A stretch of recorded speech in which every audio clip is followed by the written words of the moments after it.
Olá, sejam bem-vindos a mais um Pedro Worldwide Journal Club. Hoje nós vamos discutir uma revisão sistemática sobre intervenções baseadas em exercícios para a prevenção de lesões de não contato no futebol, que foi publicada na edição de outubro do British Journal of Sports Medicine. Hoje a gente vai ter a participação de 6 pessoas, incluindo eu, entre profissionais de campo, fisioterapeutas esportivos e pesquisadores. Vamos nos apresentar, Meu nome é Thales Souza, eu sou fisioterapeuta há 17 anos e sou professor e pesquisador no programa de pós-graduação em Ciências da Reabilitação da UFMG. E eu sou um dos autores do artigo e vou moderar a conversa de hoje. Hoje a gente tem também o Ítalo Lemes. Ele é fisioterapeuta há 9 anos e atualmente é pesquisador no Laboratório de Fisiologia Aplicada e Nutrição da Faculdade de Medicina da Universidade de São Paulo. O Ítalo é o autor principal do artigo que a gente vai discutir. Temos também a fisioterapeuta e pesquisadora Natália Bittencourt. A Natália é fisioterapeuta do esporte há 17 anos e atualmente é gerente de saúde e performance do Cruzeiro Esporte Clube. Temos também a fisioterapeuta e professora Ariane Lopes, que tem 7 anos como fisioterapeuta esportiva e atua como fisioterapeuta do São Paulo Futebol Clube, profissional feminino, e é fisioterapeuta da Seleção Brasileira de Basquete. Temos também o fisioterapeuta Eduester Lopes, que atua há 19 anos como fisioterapeuta do esporte e atualmente é coordenador da fisioterapia do profissional e da base do Cruzeiro Esporte Clube. E também temos o fisioterapeuta e pesquisador Thales Lopasso, que é fisioterapeuta esportivo há 2 anos e meio, e da equipe paralímpica do Centro de Treinamento Esportivo da UFMG e das categorias de base do América Futebol Clube. Então, vamos já começar com as perguntas. Nossa primeira pergunta quais são as implicações clínicas dos resultados dessa revisão? Vou direcionar essa pergunta para o Ítalo, tá? Para ele poder falar, já que ele é o autor principal do artigo, ele poder falar um pouco do artigo. Obrigado, Thales, pelo convite e pela pergunta. É um prazer estar aqui com todo mundo para discutir esse estudo. Bom, o futebol, ele é um esporte, um dos esportes mais praticados no mundo todo, tanto do ponto de vista de lazer quanto a nível competitivo, amador e profissional. E nós sabemos, que a prática esportiva, ela traz benefícios, de forma geral, para a saúde do ser humano. Por outro lado, toda prática esportiva, isso não exclui, logicamente, o futebol, traz um risco, nesse caso, um risco de lesões, E, então, é fundamental que a gente investigue, por exemplo, quais estratégias que podem ser eficazes ou efetivas na prevenção ou na redução desse risco dessas lesões associadas à prática de esporte e, no caso específico, do futebol. E aí, quando nós olhamos para as lesões no futebol, as lesões mais comuns no futebol são as lesões musculoesqueléticas de não contato, como as lesões de isquiotibiais, ou dos músculos flexores de joelho e do próprio ligamento cruzado anterior. Então, nós vimos, nos estudos anteriores, que esses estudos, essas revisões anteriores, elas incluíam, lesões com diferentes mecanismos, ou seja, lesões de contato e sem contato, e também de diferentes modalidades esportivas, então não olhava só para uma modalidade específica. Sendo assim, nós conseguimos enxergar e estabelecer uma pergunta, uma lacuna relevante que precisava ser respondida, Será que essas intervenções baseadas em exercício reduziria o risco dessas lesões específicas de não contato no futebol, que são as lesões mais comuns nessa modalidade?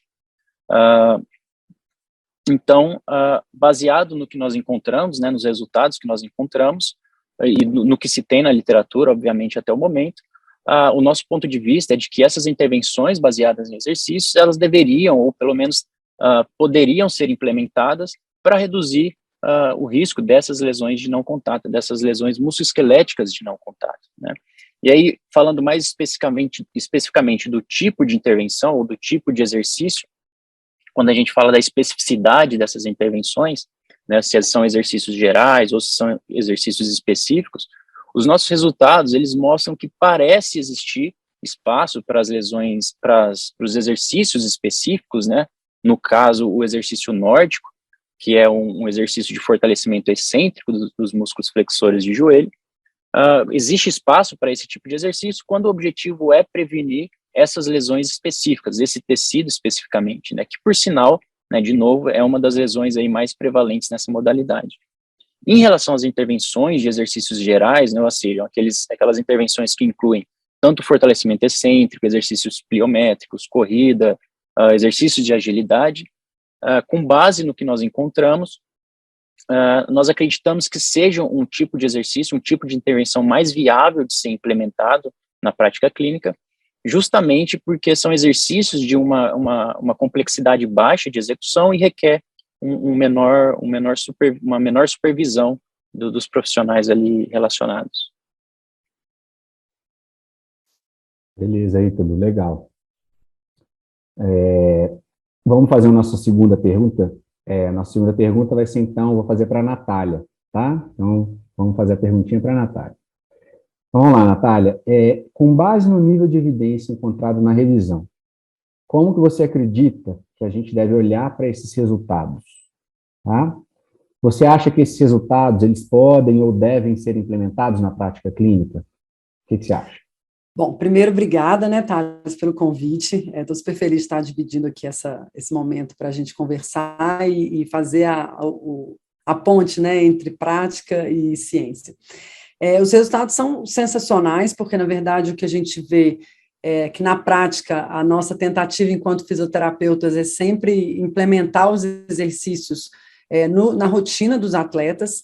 É claro que isso vai ter uma complexidade diferente ou não, se é o atleta profissional, se é na base, se os outros profissionais compram a ideia dos exercícios, e aí a gente pode discutir um pouco mais sobre a questão da implementação depois, mas vejo como total aplicabilidade do estudo, e os nossos resultados práticos, eles reforçam os resultados do estudo, e até com alguns dados até mais robustos, né? A gente tem um dado do Atlético, por exemplo, que na base a gente teve redução de 50% das lesões musculares, fazendo exercícios, mas não só fazendo exercícios, mas como controle de carga, o treinador dando tempo para a gente fazer, e o preparador físico também. Então, é um contexto amplo e que é totalmente aplicável. Mesma pergunta para você, vou passar essa pergunta também para um dos autores, vai lá. É o que eu iria complementar, Thales. Embora essa recomendação ela seja, né, de fato, baseada numa evidência de qualidade baixa, né, de qualidade muito baixa, isso é até um ponto que a gente teve uma certa, não uma discussão, mas o que a gente conversou bastante enquanto a gente estava escrevendo o estudo e depois durante o processo de revisão, né, de que mesmo essa evidência sendo uma qualidade não satisfatória, digamos assim, a gente não deve desmerecer ou diminuir a importância, os méritos desse tipo de intervenção para prevenir esse tipo de lesão no futebol, né? Deixa eu fazer uma pergunta, vou direcionar primeiro para o Edu Ester. Baseado na sua experiência, Edu, na sua experiência clínica, esses tipos de intervenções com exercícios, eles são bem aceitos pelos atletas? O que você acha? Boa noite a todos, né? Queria agradecer aí o convite, a participação, e é uma honra estar aí participando dessa discussão, né, com todos os colegas aí. Então, eu acho assim, só voltar um pouquinho para a gente pontuar, para a gente chegar na resposta. Lesão é inerente ao esporte, né, Thales? Eu acho que todo mundo que está no alto rendimento, todos os atletas são sujeitos a lesões, e cabe ao fisioterapeuta escolher aí os melhores métodos, as melhores tentativas para efetivar aí um programa significativo de redução do número de lesões. Eu estou no futebol há 6 anos e meio, né? Assim, quando eu entrei no futebol, a realidade era completamente diferente de hoje. Eu acho que os atletas mais antigos, principalmente os nascidos no começo dos anos 80, eles tinham muita dificuldade dessa sistemática de trabalhos preventivos, dessa sistemática de trabalhos de mobilidade, entre outros tipos de trabalho que vêm sendo implementados, principalmente na segunda metade da década passada para cá.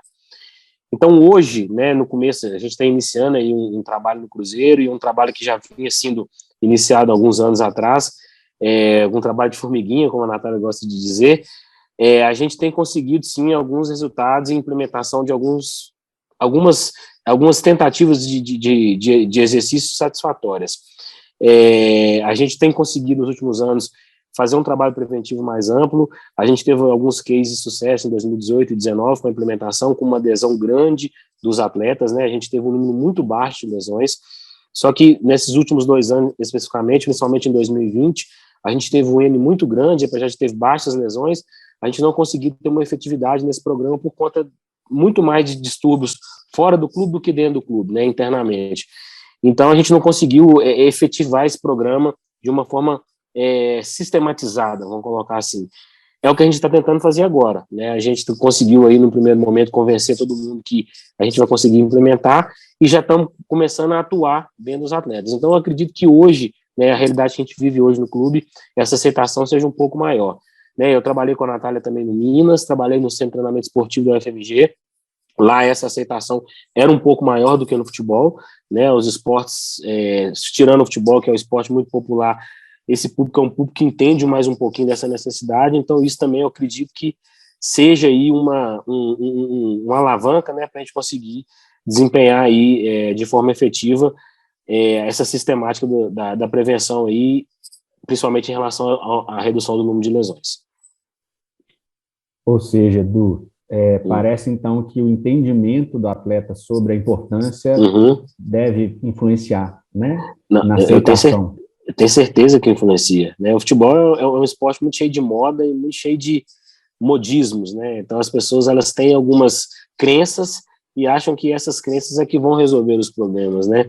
Eu tenho uma história, eu posso contar uma história rapidinha aqui de um jogador. Esse jogador, ele tinha uma história de um edema ósseo no joelho, né? Na verdade, um edema ósseo na articulação patelofemoral, e um edema de magnitude grande, uma lesão de cartilagem grau 4. Ele tinha uma dismetria de membro, mas o que mais chamava a atenção, né, esse atleta é um atleta que veio da base do Cruzeiro, isso foi quando eu entrei no Cruzeiro. Eu falei com ele que o problema dele, né, grande parte do problema que ele estava sentindo no joelho era por conta do tornozelo. Ele tinha uma DM de dorsiflexão muito abaixo da literatura e muito abaixo da média que era praticada no clube, né. E na hora que eu falei isso com ele riu de mim. Né, ele falou que ele não acreditou que era a DM de dorsiflexão que estava causando essa limitação no joelho e provavelmente sobrecarregando o mecanismo patelofemoral. Aí depois ele foi para cirurgia, um tempo depois ele virou e falou assim comigo, realmente você tinha razão, se eu não tivesse melhorado a minha dorsiflexão, né, talvez eu não estaria jogando hoje. Então, assim, você entender que isso foi há 6 anos atrás. Hoje, os atletas já chegam com esse conhecimento, com esse entendimento que essa amplitude de movimento de tornozelo é importante. Então, eles já têm um entendimento maior do que há 6, 7 anos atrás em relação a isso, entendeu? Legal, Edu. Legal, obrigado. Então, vou fazer a mesma pergunta agora para a Ariane, né? O que você acha, Ariane? Você acha que esses tipos de intervenções baseados em exercícios, eles são bem aceitos pelos atletas? Qual que é a sua experiência com isso? Então, no futebol feminino, eu acredito que é muito aceito, e isso tem muita questão, acho que, da base, né? Então, eu acho que é muito importante ensinar e ajudar a transparecer isso para os atletas desde a base. Então, acho que a gente tem que falar a linguagem do atleta, então não adianta a gente só explicar de uma forma técnica que ele não vai entender nada. Então, nosso papel como fisioterapeuta é também ajudar na educação do atleta, então ajudar explicando que o exercício que ele está realizando, para que serve, né, igual o Edu falou, a sua dorsiflexão vai melhorar o seu joelho, né?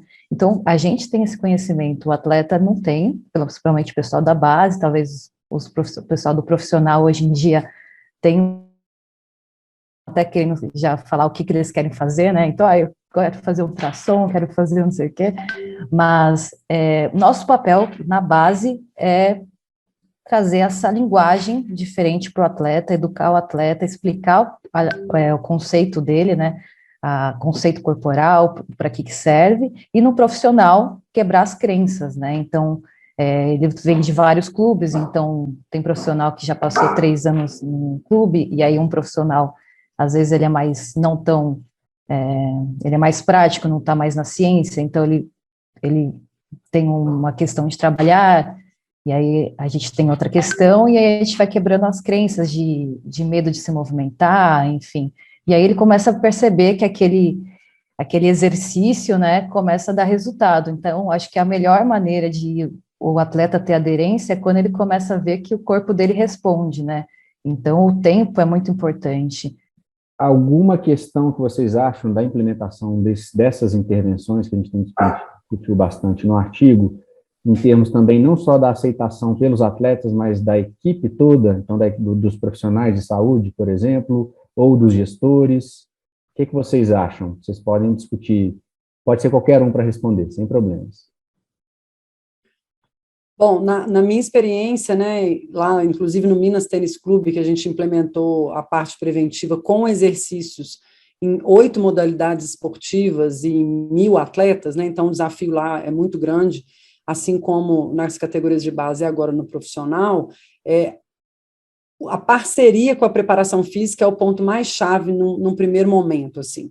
Então, você tendo um bom preparador físico e um preparador físico que tem a mesma linha de trabalho e que valorize o exercício como forma de prevenção para aumentar a capacidade física desse atleta, você já tem 50% ou até mais já de facilidade para a implementação desses exercícios. Então, como todos falaram, né, é super importante a gente ter uma linguagem, a linguagem do esporte, a linguagem do atleta para facilitar essa implementação. Então, a gente tem que sair um pouco da linguagem da fisioterapia, né, da lesão, etc., para falar a linguagem do que eles querem ouvir. Então, eu costumo falar muito assim, você vai falar para um atleta fazer um exercício que aquilo ali vai prevenir lesão, às vezes ele vai ter resistência, mas se você falar que aquele exercício vai fazer ele correr mais, ele vai fazer com muito mais facilidade. Então, o nosso papel também, enquanto fisioterapeuta, é buscar um entendimento também científico que aquele exercício vai aumentar a performance do atleta, e não só prevenir lesão, né? Então, prevenir lesão também é uma consequência positiva de melhorar a performance desse atleta. Então, trazendo isso para todo mundo que está discutindo prevenção do esporte, é um dos gatilhos que eu vi na minha prática, que encurtou o caminho e facilitou a comunicação com outros profissionais e melhorou, obviamente, a implementação do trabalho preventivo. Então, hoje, você já vê preparadores físicos que você nem precisa mais falar de um nórdico ou falar de um exercício na posição alongada, que ele já vai implementar isso, ou mobilidade. Você precisa alinhar no detalhe qual é a dosagem, né? Hoje a gente está discutindo detalhes assim, são 2 de 6, são as microdoses, ou nós vamos fazer 3 de 10, às vezes numa temporada não dá para você fazer 3 de 10, mas 2 de 4 já vai ser efetiva para manter o nível de força ou para melhorar. Então, esse nível de detalhamento, eu acho que a ciência tem nos apontado caminho, né, em termos de resposta muscular, em termos de força, etc. E em relação à prevenção de lesões, eu entendo que talvez o que o Ítalo traga, né, que o resultado não foi tão forte do ponto de vista científico, porque, na verdade, a lesão ela é complexa, né, e o exercício ele é um dos pedaços desse quebra-cabeça. Então, na prática, eu pude ver ano passado com o futebol masculino, que o exercício, junto com a carga, e junto com a execução do exercício ao longo da temporada, então não é só fazer um pouquinho e parar, teve um impacto importante na redução de lesões, e a gente manteve a redução de lesões em 2 anos consecutivos, que é muito difícil a gente fazer isso em temporadas congestionadas, ou seja, com muitos jogos, com Covid, né, que é um outro desafio que entrou também para a nossa área. Então é isso, assim, seria esse panorama da implementação. Legal, Natália. E é isso, é importante, né, porque a gente está falando da implementação de uma evidência, né, mas isso não significa que o fisioterapeuta não tem que conhecer melhor, né, o contexto, as lesões, sabendo, por exemplo, que a lesão ela pode ser considerada como um fenômeno complexo, então, e outras evidências, então ele tem que estar atualizado em relação a literatura, ao que vem trazendo, e não, né, para a gente não discutir só exatamente esse artigo aqui. Então, ele ficar ciente disso, né, sempre. E, Thales, fazer uma pergunta para você. Repito a mesma pergunta, né, mas agora, você como fisioterapeuta com menos experiência, né, que é interessante a gente ter com a gente também. Qual que é a sua visão sobre isso?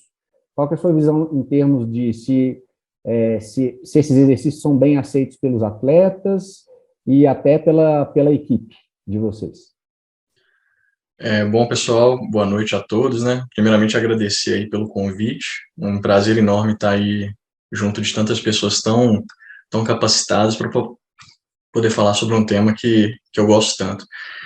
E, bom, eu vejo com uma boa aceitação principalmente quando os exercícios, as intervenções, elas são bem direcionadas. O que eu vejo é que quando o exercício ele não é muito bem direcionado, em alguns momentos a gente tentou fazer a implementação do FIFA 11 Plus, por exemplo, são vários exercícios juntos, e nesse caso a gente não teve uma adesão muito boa porque eram muitos exercícios, né? Às vezes a gente acabava perdendo muito tempo fazendo aquelas intervenções, mas quando ela era muito bem direcionada, a gente percebia que tinha um alto nível de adesão com os nossos atletas. E essa adesão, acho que tudo isso que todo mundo já está falando também, ela parte muito dessa parte da gente poder conscientizar o atleta sobre a importância daquele exercício, né? Como que aquilo lá vai ser benéfico para ele, como que isso vai potencializar não só a saúde, mas como a Natália colocou, também a performance dele. Então, esse ano, que vai ser o meu primeiro, iniciando uma temporada inteira, né, junto com a categoria sub-20 lá da América, a gente não está planejando apenas os nossos testes de pré-temporada, né, não apenas mapear o atleta em relação às suas capacidades físicas, mas também a gente está planejando uma série de palestras, uma série de discussões com esses atletas, até para que a gente consiga ter uma conscientização dele.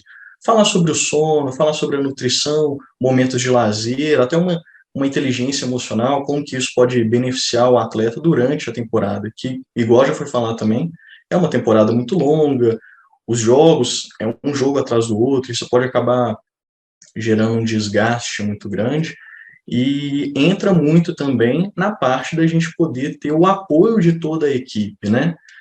Em junho, quando eu assumi a categoria sub-17 lá da América, eu pude trabalhar com grandes profissionais que ajudaram muito nesse papel, né? Houve um momento que a gente tinha um período muito curto para poder conduzir umas avaliações iniciais, para a gente ter uma ideia do panorama geral daquela nossa população, e eu recebi apoio de todo mundo, né?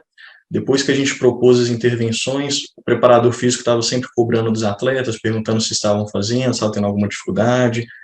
Quando era o caso, direcionava para mim, para intervir diretamente com o atleta, fizemos cartilhas, enfim, foi uma experiência maravilhosa. Esse ano a gente ainda está planejando, ainda não iniciamos a nossa pré-temporada, a gente está finalizando a temporada anterior ainda, tendo os jogos da Copinha, mas as perspectivas são muito boas, até por poder contar com profissionais que compram essa ideia. Legal, Thales, obrigado. Então, a gente vê, né, pelas falas de vocês, como que é importante compartilhar informação, né, tanto entre a equipe, e aí ficar mais alinhada, quanto também dar informações para os atletas, né, que ajudam, inclusive, na aderência. Muito legal. Thales, eu posso só fazer um complemento? Claro. Na verdade, assim, Thales, existe um outro viés também, um viés, a Natália falou muito bem dessa questão da preparação física, dos fisioterapeutas aproximarem da preparação, mas tem um viés muito grande também da própria comissão, né? Eu já trabalhei com preparadores mais velhos, né? E os preparadores mais velhos, eles têm muita dificuldade com essas abordagens mais novas e metodológicas, principalmente com o espaço que a fisioterapia tem ganhado, sabe?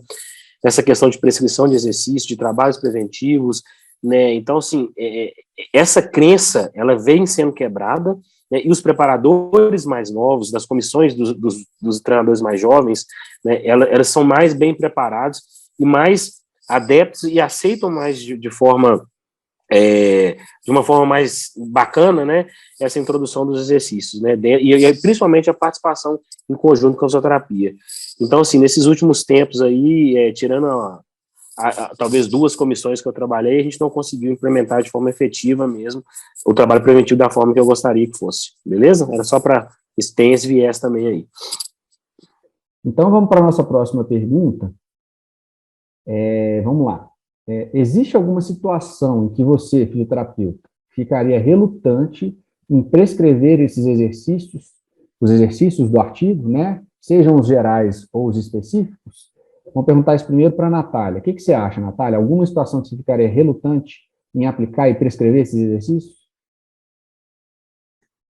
Olha, em termos do nórdico, o que a gente tem na literatura hoje é que, não só específico do nórdico, mas exercícios específicos para posterior, né, é que se o trabalho for aplicado com uma sequência de high speed running, né, ou seja, se a gente tiver com uma sequência de muitos sprints, a sequência dos exercícios faz diferença, né, então, se você escolher aplicar o nórdico, você tem que saber o que está acontecendo no campo.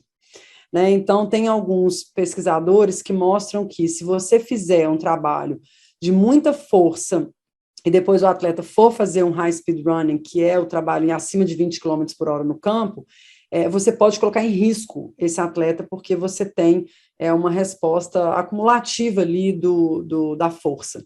E aí o ideal é fazer o nórdico depois, né? Então, depois do trabalho de corrida, você faz, ou no dia seguinte.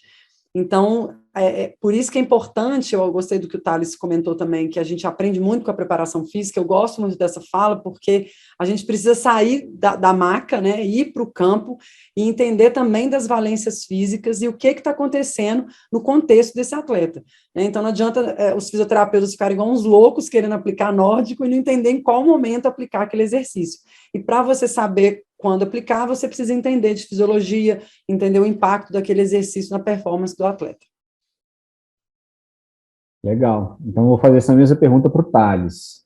O que você acha, Thales? Tem alguma situação que você fica com medo de prescrever alguns dos exercícios que foram abordados no estudo? Eu compartilho com a ideia da Natália. Eu acho que a gente tem que estar sempre atento ao contexto do atleta, o contexto em campo dele, porque aí sim a gente vai conseguir direcionar melhor as nossas condutas, né? Mas, por exemplo, se o atleta está passando por um bloco de choque, uma fase que os treinos eles são mais intensificados, talvez nesse momento ou eu reduziria bastante as minhas cargas geradas, seja com nórdico ou qualquer outro programa preventivo, ou talvez eu até cessaria essas intervenções, talvez uma conduta um pouco mais recuperativa, mais regenerativa, ou que não necessariamente precisa ser algo passivo, mas algo que ajude ou potencialize essa capacidade de recuperação do atleta. Então, eu acho que dependeria muito da fase competitiva que ele está, do momento da periodização. E após fazer essa análise, tomaria a conduta. Legal. Vou fazer a mesma pergunta para a Ariane, mas coloco a questão também. O que vocês acham de questões individuais? Porque a gente está vendo uma fase que a equipe toda está passando, né, igual vocês estão falando, mas às vezes a gente vê uma questão individual, que um atleta está com uma necessidade diferente de outro, então você fica relutante especificamente com um atleta e com outro atleta não. O que você acha, Ariane? Tá mudo, Ariane. Tá. Aí. Para mim, eu acho muito importante essa questão de individualização, por isso que é bem legal as questões de questionários, né, responder o PCE, responder a quanto que esse atleta ele dormiu na noite, né, e quanto que ele está se sentindo cansado na semana. Eu acho que essa questão de individualização é super importante. Então, a gente tem uma plataforma lá no São Paulo Feminino, a gente tem uma plataforma no Google Forms, né, onde o atleta pós-treino, ele responde isso para a gente, então a gente já sabe como que vai estar a demanda da semana dele, isso mais individualização, mas eu não vejo, acho que também concordo com a Natália e com o Thales, acho que depende da carga de jogos que ele tiver na semana, talvez eu cessaria nessa semana, mas pensando já na outra semana em voltar, porque quando eu vejo assim que elas não estão realizando exercício por carga de jogos, eu já começo a ficar um pouco aflita, porque para mim ativação muscular é muito importante, então é o que fecha, né? Legal, Ariane. E, Eduester, na sua experiência, algum dos exercícios do artigo te deixa relutante em alguma situação específica? Então, Thales, cara, eu quando eu entrei no futebol, eu percebi que existia uma lacuna muito grande, né, em relação, se você for pensar no modelo de capacidade e demanda, o fisioterapeuta ele entende muito bem de capacidade, mas ele tinha muita dificuldade de entender, como a Natália falou, das valências físicas e das demandas aplicadas, né. Então, talvez isso dificultava muito a incrementação de exercícios, né, como forma de prevenção de lesões ou qualquer outro tipo de coisa.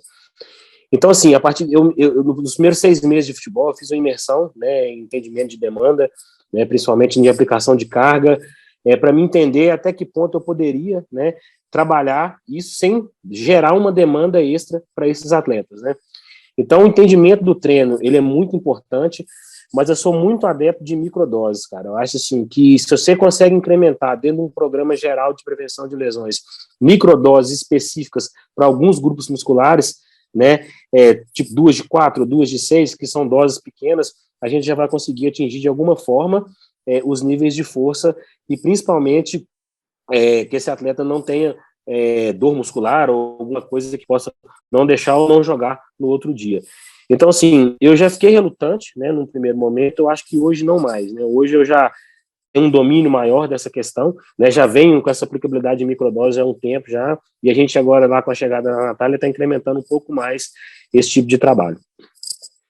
Então, baseado na experiência de vocês, quanto vocês acham que é difícil ou viável, né, incorporar esses exercícios para jogadores amadores? Vou perguntar primeiro para a Ariane, tá? Para a gente não ficar só no nível profissional, né? Vamos falar aí para jogadores amadores. E aí, Ariane? Bom, quando eu penso em jogadores amadores, eu penso que eles não têm só a profissão futebol, né? Eles têm outras profissões. Então, para mim, é questão de tempo, né? O quanto que esses atletas, amadores, eles se dedicam ao futebol e quanto eles estão dispostos a se dedicar para não ter lesões, né? Então, provavelmente eles têm outra profissão, então quanto que eles chegam correndo para jogar, para treinar, né?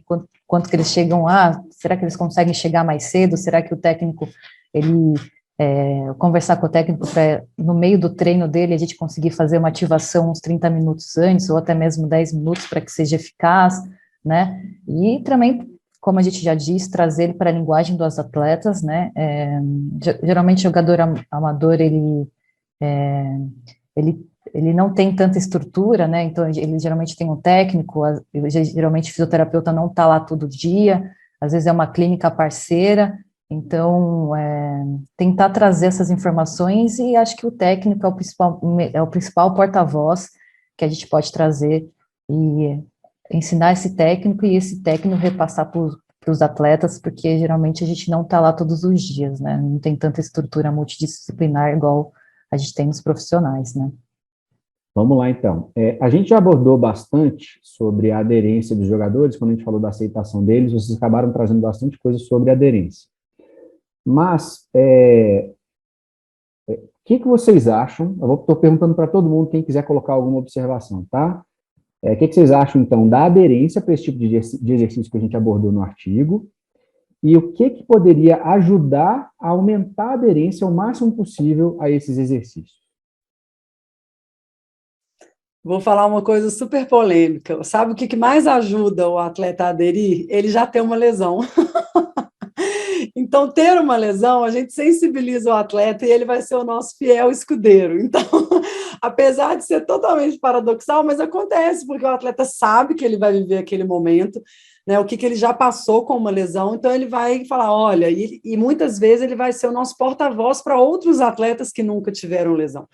Né? Então, assim, isso é um detalhe muito interessante de ser falado, inclusive é um ponto que a Carol Bolling coloca no doutorado dela, qualitativo, e uma das questões qualitativas que ela traz é que quando ela faz a entrevista com os atletas, eles falam isso, o fato de já ter tido uma lesão me ajudou a prevenir mais lesão, né? Então, essa é uma experiência muito interessante. Então, vou deixar os colegas falarem, porque eu joguei essa bomba aqui, mas quem está no dia a dia sabe que é a pura verdade, porque todo mundo ficou assim, né? Mas é interessante você ter falado isso, Natália, porque com certeza isso acontece, né? Mas você trouxe uma questão interessante, que às vezes a pessoa que já teve a lesão, ou uma lesão específica, ela pode ser porta-voz, né? Então, ao invés de ter que esperar todo mundo ter que lesionar para ter esse medo e se engajar mais, a gente pode ter, as pessoas que tiveram essa experiência, ajudar, né, de alguma forma, liderar e trazer os outros atletas, os outros jogadores, para aderir mais aos exercícios. É interessante, é uma boa reflexão. Thales, quer falar? Pode falar, Thales. E esse fato do atleta passar pela fisioterapia para ser educado de como é importante o programa preventivo, que a adesão dele é importante, isso fomenta ainda mais a necessidade do fisioterapeuta não ser apenas fisioterapeuta, mas ser também um educador, um porta-voz da ciência, um porta-voz de saberes, né? E que vai divulgar esse saber para esses atletas, para que a gente consiga maximizar ainda mais esses programas preventivos. Algo que eu busco pensar muito no meu dia a dia e que li também durante a leitura do artigo, foi sobre a questão de levar em consideração as preferências do atleta. Então, sempre ao planejar uma intervenção, seja ela individual ou geral, eu tento pegar um feedback com os atletas, eu tento perceber se eles estão satisfeitos com aquilo, se está tendo alguma dificuldade, se tem alguma coisa que possa prejudicar, mas, de modo geral, eu sempre gosto de ter o relato do atleta em relação àquela intervenção que foi passada. Vamos para a próxima pergunta? Vou fazer essa pergunta agora para o Ítalo, tá? Especificamente agora para o autor principal aí do trabalho. Ítalo, como que você acha que a gente deve interpretar os resultados dessa revisão? Então, voltando agora especificamente para o estudo, tá? Como você acha que a gente deve interpretar os resultados dessa revisão, né? Considerando a variabilidade da estimativa de redução de 23% do risco de lesões. Tem uma variabilidade nisso, né? Então, como que você acha que a gente tem que interpretar esses resultados? Legal, Thales. É muito legal trazer esse ponto da variabilidade, né? Porque toda estimativa, na verdade, a ciência, ela é uma incerteza, né? Então, toda estimativa, né? Quando a gente tem uma estimativa, a gente tem uma variabilidade. No caso, né, da revisão sistemática, essa variabilidade é o intervalo de confiança de 95%, né? Então, quando a gente olha, né, para a figura, para a meta-análise lá, em que a gente tem essa estimativa de redução de risco de 23%, o intervalo de confiança, ele é grande, né? Ele vai de uma redução de 3% até uma redução de 39%. Então, de fato, é um intervalo que chama atenção, ele é bastante amplo, né? E a gente precisa considerar esse intervalo quando a gente está falando da estimativa de redução de risco. Então, o que significa esse intervalo de confiança de 95%? Ele nada mais mostra de que, de fato, a estimativa média, ela é de 23%, né, mas que o efeito real dessas intervenções, né, baseadas em exercícios para redução de lesão musculoesquelética de não contato, ela pode variar, ela pode estar entre esse intervalo, entre 3, pode ser tão ruim quanto, não ruim, né, fica uma sentido pejorativo, mas ela pode ser tão baixa como uma redução de 3% ou tão alta como uma redução de 39%, né, de quase 40%.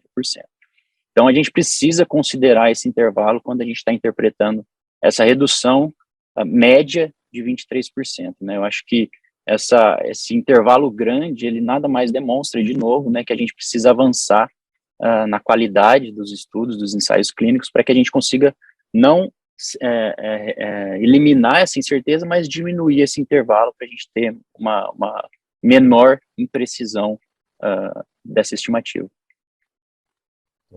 Certo. Inclusive para a gente, né, de acordo com as evidências atuais, melhores que a gente tem, dimensionar as nossas expectativas também, né? Beleza. Então, a gente está vindo agora para o nosso final do Journal Club e vamos para a nossa pergunta final.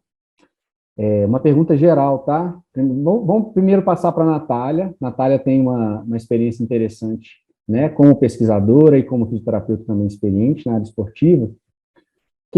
Como que vocês acham que houve avanço nos programas de prevenção de lesão nos últimos 10 anos, né? E quais as perspectivas para os próximos 10 anos? O que vocês acham? Inclusive o Thales, viu? Mesmo ele tendo tido pouca experiência, ele pôde acompanhar aí como acadêmico durante a graduação, essa evolução, e aí também as perspectivas para os próximos 10 anos. Ai, Thales, que pergunta legal.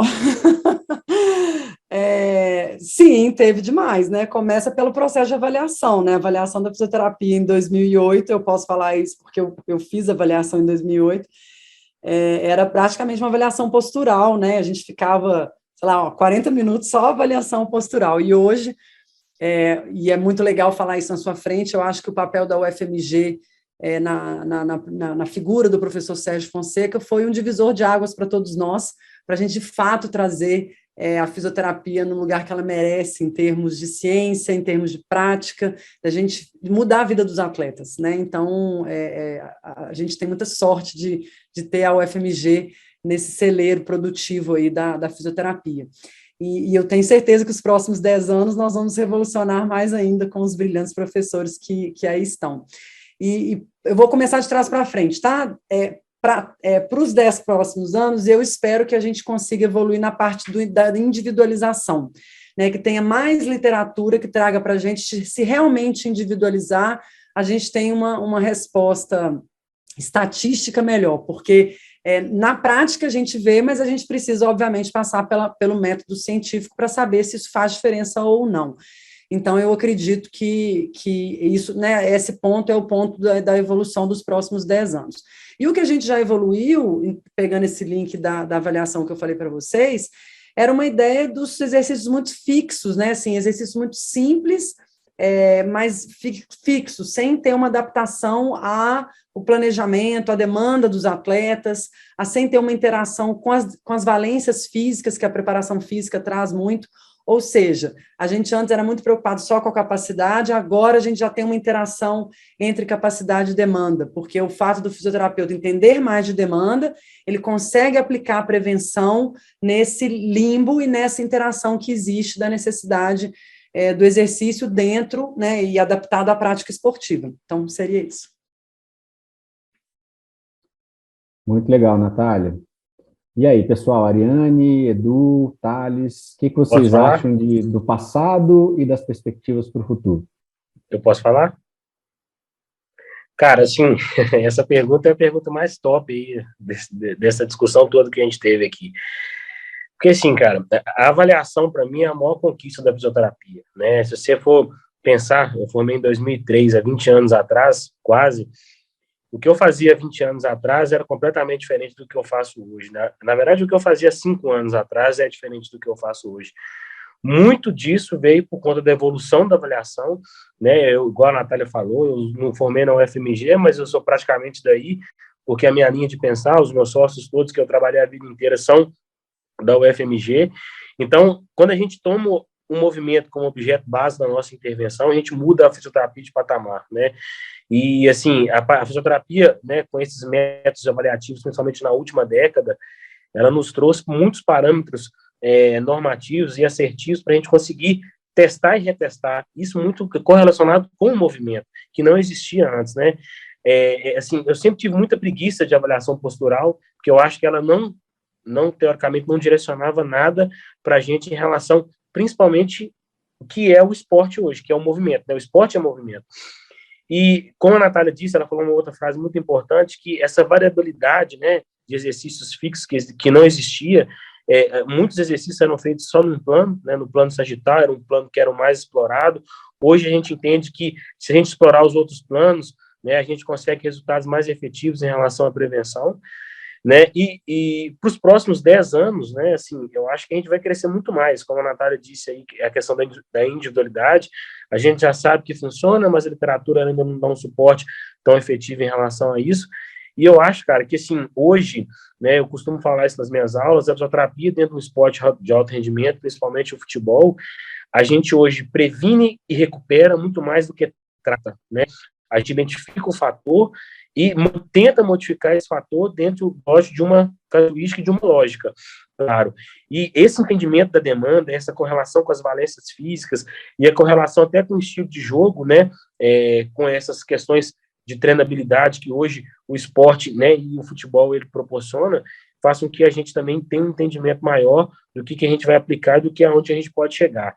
Eu acho que daqui 10 anos, cara, a gente vai chegar aqui e vai estar falando de que a fisioterapia vai ser o departamento dominante mesmo do futebol. Ela que vai determinar aí o que esses caras vão ter durante a temporada. Isso, para mim, na minha ótica, é o que vai acontecer. Então, eu estou vendo vocês trazendo bastante, né, nessa discussão aí do que mudou e o que tem perspectiva. Uma das coisas que vocês trouxeram, que parece importante, é como a gente está falando de exercícios, né, os exercícios trabalham a capacidade do sistema musculoesquelético, vocês estão trazendo uma mudança aí na visão do fisioterapeuta de entender também as demandas, e não só as capacidades do atleta que podem ser trabalhadas aí com os exercícios, certo? Vou passar essa pergunta para a Ariane, então. Qual que é a sua impressão, Ariane, sobre o passado e as perspectivas? Olha, uma das minhas maiores inspirações está aqui, a Natália, sobre prevenção, então, a maioria das coisas que eu aprendi sobre prevenção foi assistindo às aulas dela, né, então, o que eu percebo, foi até uma conversa que a gente já teve na seleção de basquete, foi sobre a gente avaliar e o que a gente faz com essas avaliações, né, então a gente vai lá, cria milhões de faz testes funcionais, faz testes específicos, e para que a gente vai usar esse dado, né?